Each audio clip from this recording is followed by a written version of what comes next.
na sikumung'unya maneno. Niliwaambia hawa mabinti kwa kiwango chao cha uongozi ambacho tunakiona hapa chuoni wanaweza kushika nafasi yoyote.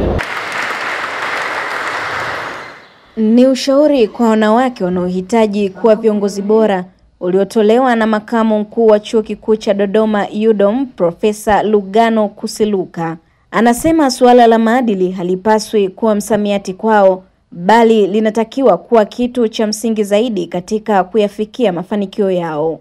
Profesa Kusiluka amesema hayo akiwa katika eneo lake la kazi, akihitimisha kongamano lililopewa jina la binti wa UDOM kwa niaba ya mkuu wa mkoa wa Dodoma Rosemary Senyamule.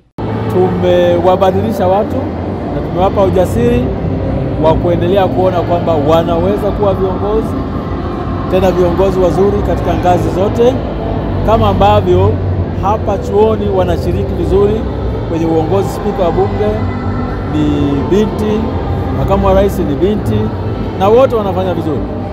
Na sikumung'unya maneno. Niliwaambia hawa mabinti kwa kiwango chao cha uongozi ambacho tunakiona hapa chuoni wanaweza kushika nafasi yoyote ya kisiasa au ya kitaasisi katika ngazi ya serikali, lakini ninatamani pia kuona tunakuwa na viongozi wengi wanawake kutoka nchi yetu ambao wanashika nafasi ya kiongozi katika ngazi ya kimataifa.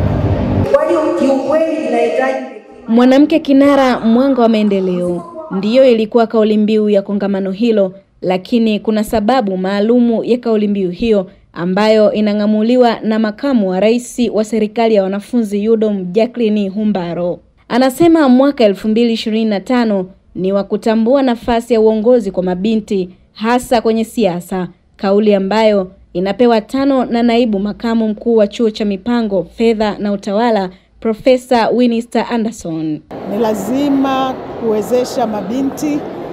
Kuwawezesha tunamaanisha kuwajengea uwezo ili waweze kuingia katika nafasi mbalimbali za uongozi, kushika madaraka mbalimbali, lakini kwa kuwa tunalenga 50-50 au 50 kwa 50 kama malengo makuu, huwezi kupeleka mabinti ambao hawajajengewa uwezo.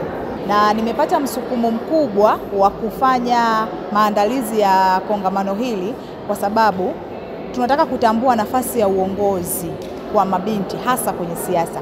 Tunaona tunao viongozi wakubwa ambao wako serikalini, lakini bado mwamko wa mabinti ni mdogo kwenye masuala mazima ya uongozi. Ndio maana tukapata msukumo wa kuandaa kongamano hili ili kuweza kuwapa nguvu mabinti, lakini pia na kuwafundisha, kuwaonesha kwamba wao wanaweza wakajaribu na wakaweza kuwa viongozi wakubwa kama ambao tunao sasa hivi. UDOM ni chuo kinachowaandaa wanafunzi wake kushika nafasi mbalimbali za uongozi kwa jamii, kikiwa na takriban wanafunzi 36,000 na asilimia 47 ya wanafunzi hao ni mabinti wanaotajwa kuwa na uwezo mkubwa katika masomo na uongozi. Kinacholeta faraja ni kuwa wote wana matumaini kwamba kongamano hilo litakuwa chachu kwa baadhi yao kuwania nafasi za uongozi kwao. Kwa hiyo sisi kama mabinti tunajiandaa kuwa wanawake vinara kwa ajili ya kushiriki katika siasa na mambo ya utawala bora. Kwa hiyo tumejifunza mambo mengi na tunaahidi sisi kama mabinti tutajitahidi kugombea nafasi mbalimbali kwa maendeleo, kwa sababu akielimika mwanamke anaelimisha taifa zima. Lakini kwa kuwa sisi tumekuja kuwakilisha wenzetu, hiyo inatupatia sisi chachu na uwezo wa kuzungumza na wenzetu ambao wapo katika matatizo tofauti tofauti.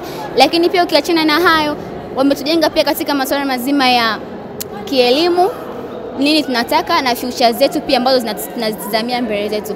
Na katika uongozi tumejifunza namna kuongoza na kujiamini. Wanawake wengi tuna uoga. Tumefunzwa kwamba tujiamini ili tuweze kuongoza na tuonyeshe kile ambacho sisi ndani yetu tunacho. Mabinti wametuaminisha na kumbukumbu hizi zitajengewa mnara endapo watatimiza kile walichokisema hii leo, na TMC inawaombea heri. Agnes Peter, TMC News, Dodoma.